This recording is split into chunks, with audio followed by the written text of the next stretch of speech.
My name's Noah Berrig and welcome to BTV. On this episode of BTV, we talk about the change in administration for next year, a new program to help newcomers to this country, and a look at National Guard Blackhawks landing at Southeast. All of this and more on this episode of BTV.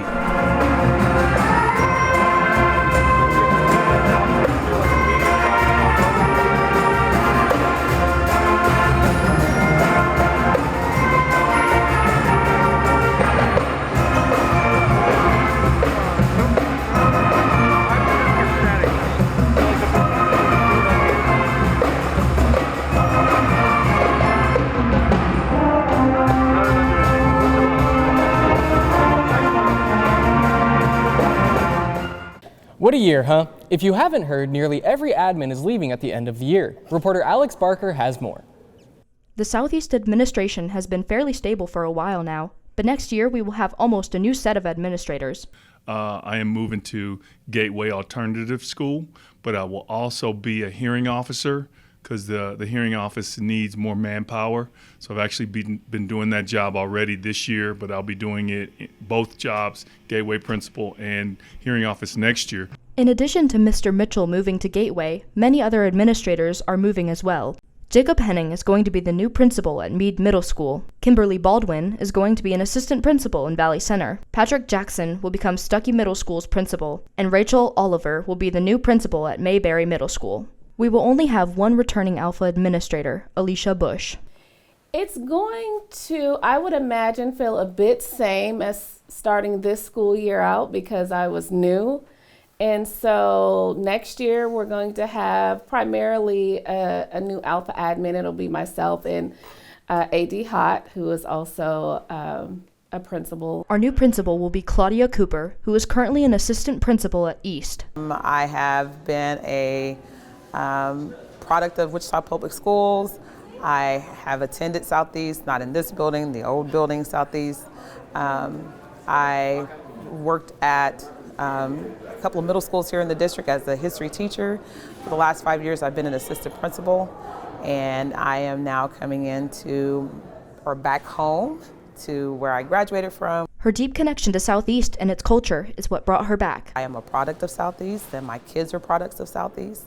I have friends that are products of Southeast, and so I know the great things that happen here. And so when the opportunity came for me to apply, I jumped right at it. It's like coming home. We're still waiting to hear who the new assistant principals will be, but we should know who most of them are before the end of the year. For BTV, I'm Alexis Barker. Thanks, Alex. We wish them luck and hope they know we'll miss them here at Southeast.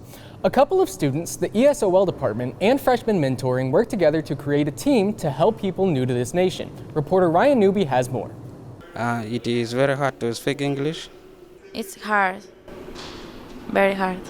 High school is already pretty hard for most people, but for students who have only been in the country for a short period of time, challenges like learning English make it even tougher.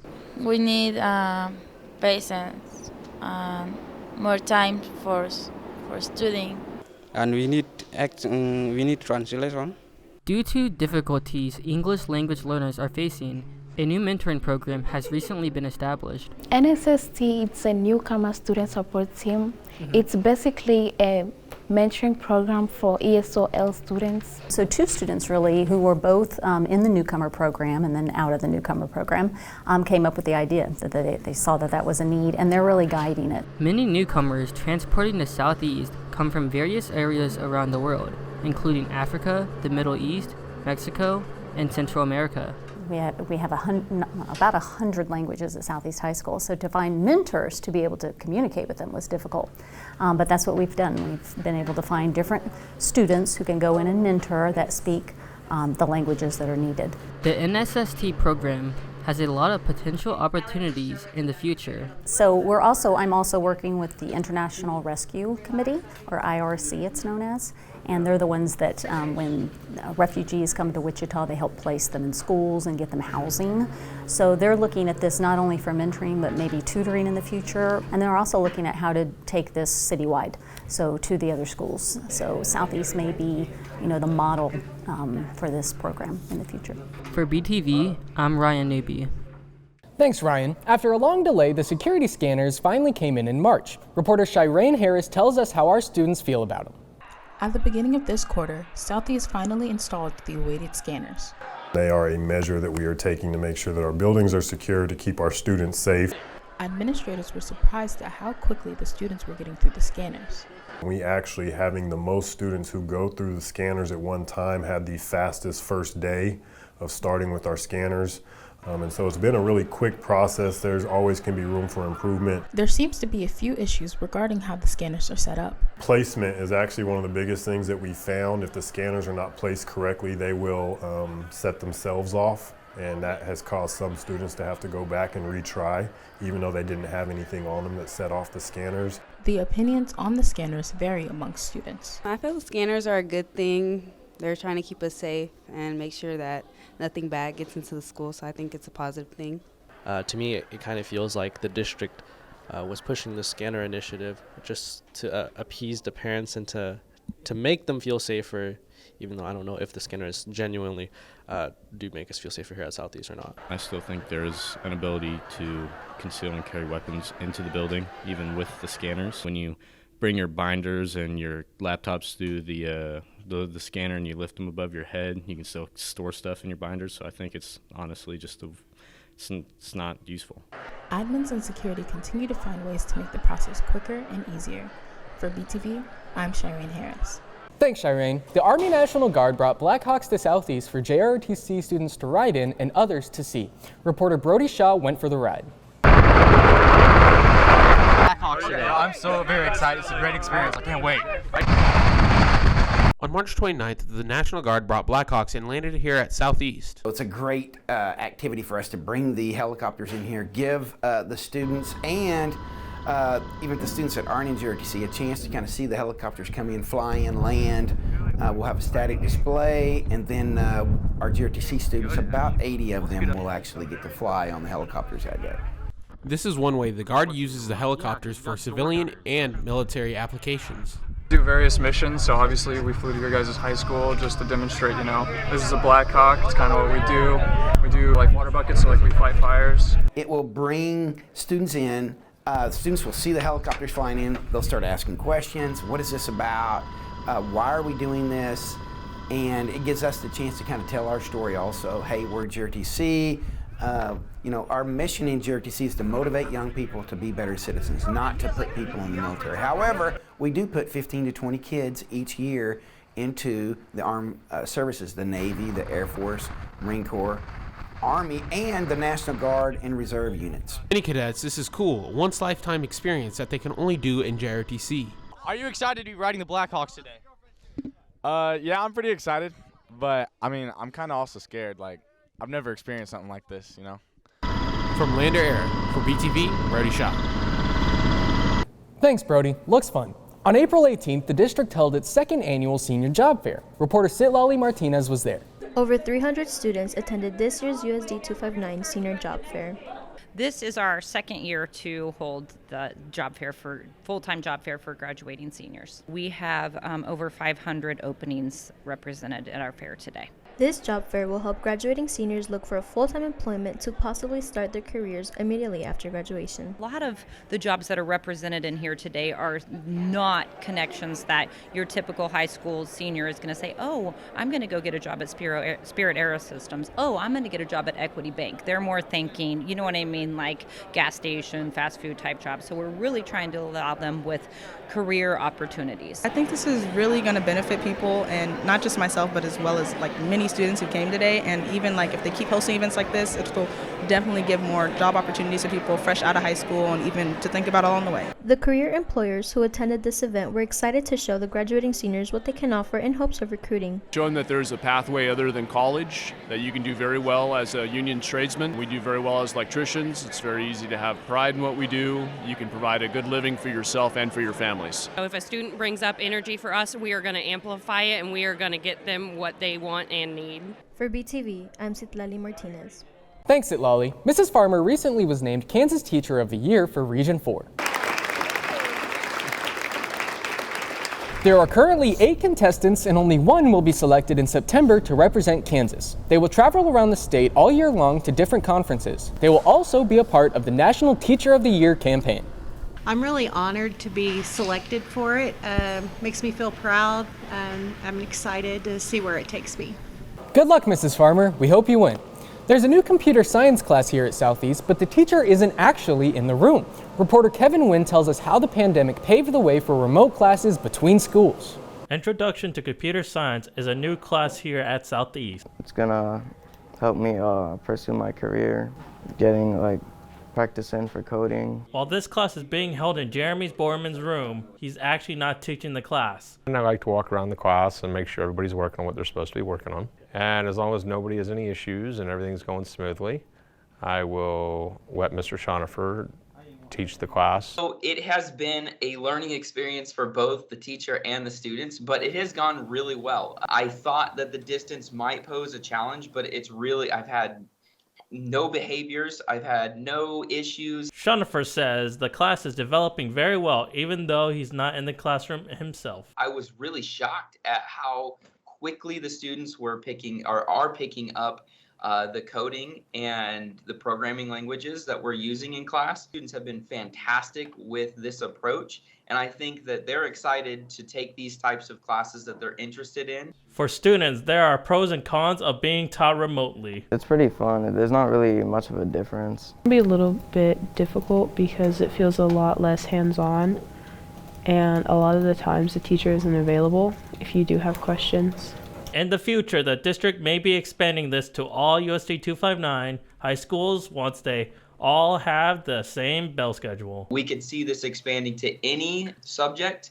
We can have additionally challenging courses, college courses, and things that are going to start to be offered, dual credit classes, where you don't have to pick a specific school to go to. In the future, students should look out for more remote learning options. For BTV, I'm Kevin Wynn. As finals go closer, Ethan's here to help you prepare with his version of Are You Smarter Than a Fifth Grader? Here's the episode edition of Have You Heard? Starting with the first one, how many inches are in 2 yards? How many inches are in 2 yards? 50. Okay. What is the capital of New York? Rhode Island. What's the longest river in the United States? The Arkansas River. The guess for the capital of New York City is better than the Rhode Island guess. Rhode Island's a state, brother. What's the longest river in the United States? Mississippi River. No. I don't know. So if you cut a quarter into thirds, how many pieces do you have? What? What creates sound? What creates sound? Yeah. What type of fifth graders are you quizzing? What type of fifth graders am I supposed to be smarter than? The Egyptian Empire is based in what continent? The ancient Egyptian Empire. Egypt. Okay. What's the capital of New York? I don't know that one either. That one I don't know. I don't know that one. Voice? Voices create sound? Yeah, anything that creates sound, anything that has sound. What?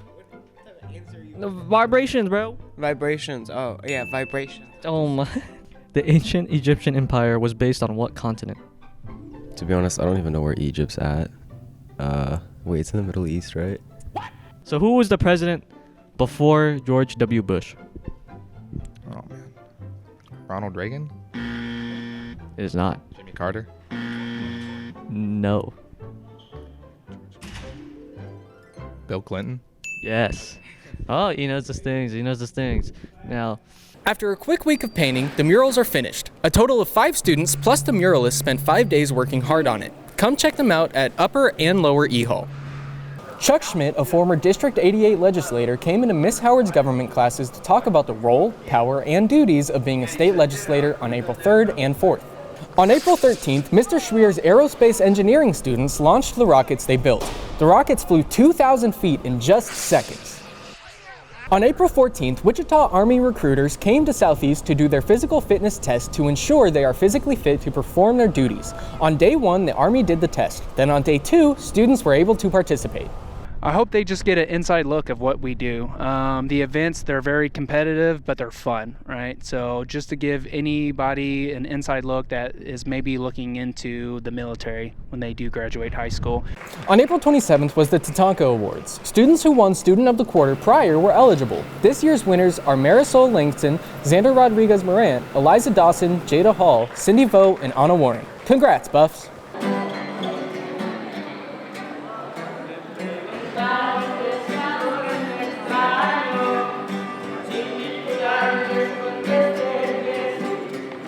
Multicultural Club and Asian Club worked together with the Travel Club and ESOL department to host a multicultural fair on April 28th. During lunch, there were different foods booths that sold a variety of foods like candy, boba, and much more. Then, the assembly included a cultural parade and performances from a variety of cultures. Buffs at Work hosted their first Color Blitz here at Southeast on April 29th. It included a color run, games hosted by different clubs and sports teams, and food trucks. They tried to do this last year, but it was canceled due to weather and a lack of time to put it all together.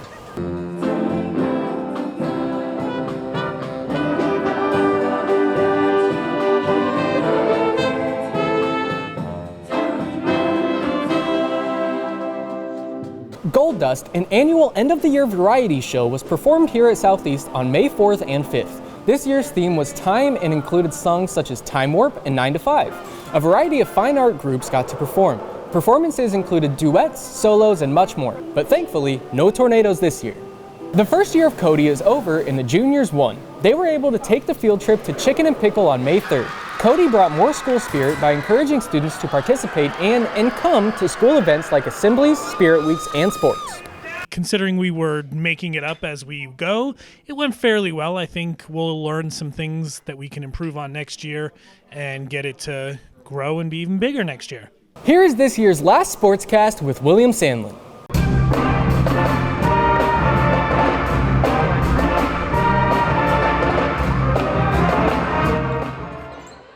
Welcome to the last Sportscast of the year. I'm your sports anchor, William Sandlin, and let's get straight on into the highlights.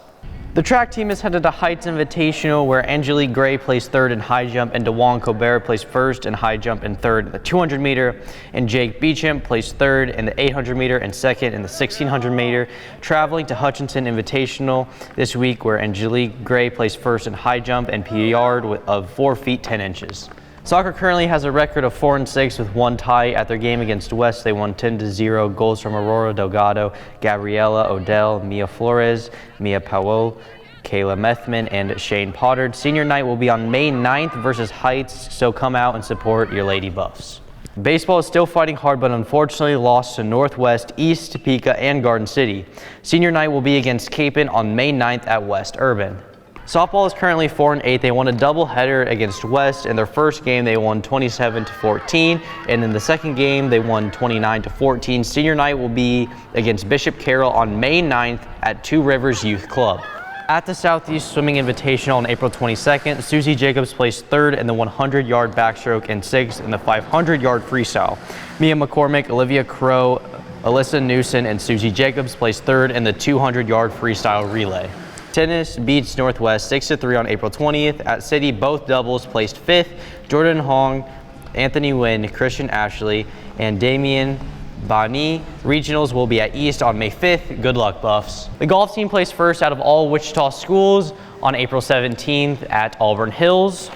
The team beat East by 20 strokes, beat North by 90 strokes. The team was led by Logan Lamb, Jacob Brannon. They placed first again on the 24th. They were led by Logan Lamb and Brennan Bean and Evan Crossman.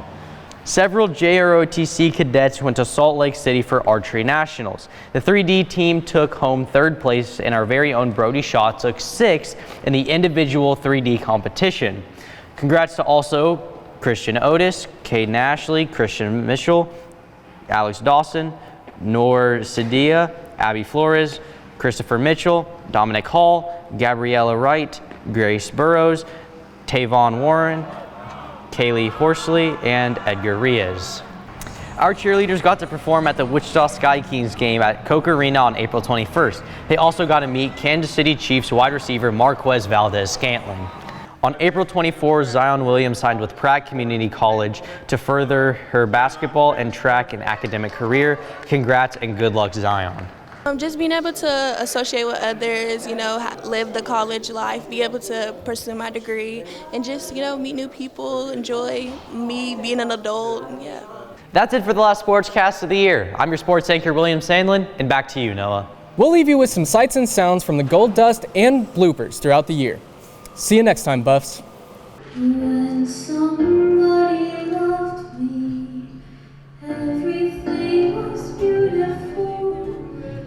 Every hour we spent together lives within my heart. And when she was sad, I was there to dry her tears. And when she was happy, so was I. But she loved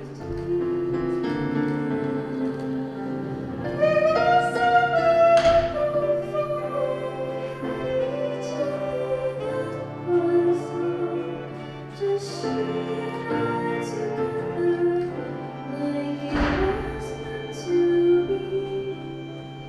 And when she was lonely, I was there to comfort her, and I knew that she loved me.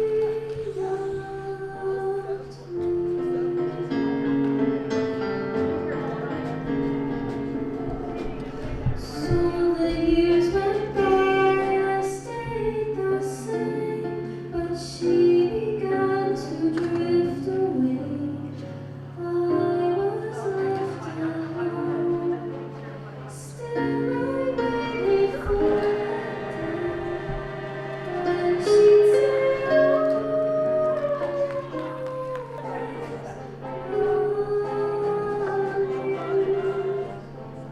lonely and forgotten. Never thought she'd look my way, and she smiled at me and held me just like she used to do. When she loved me, when she loved me, when somebody loved me, everything was beautiful. Every hour we spent together lives within my heart. When she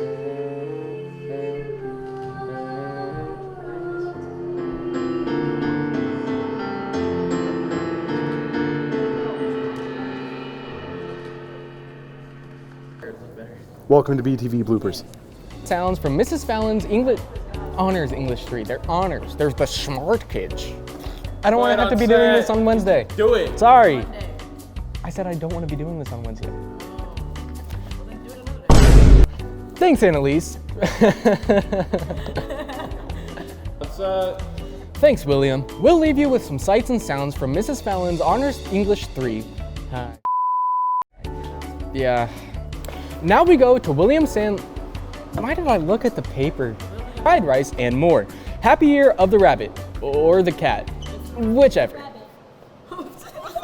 LAC held their annual Cupcakes Wars. That's a thing? They did that? Cupcake Wars? And I wasn't a part of it?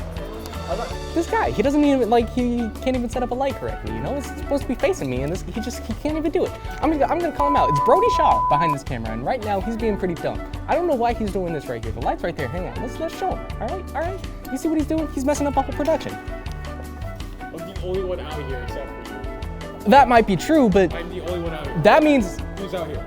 you. Just me? Yeah, you. But that means that you have the most amount of responsibility. I didn't set up this light. Some other black guy did it. I think I set up the light. I'm gonna be honest with you. But that doesn't mean that he couldn't fix it, right? He's the director over here. I'm not the director. I'm just behind the camera. He's the director. He's the only one out here. He's the director. All right, here you go. Exactly. I don't think so. Is that better? I don't. Can I even see that? Yeah. Oh. All right. Let's fix it and actually get going here.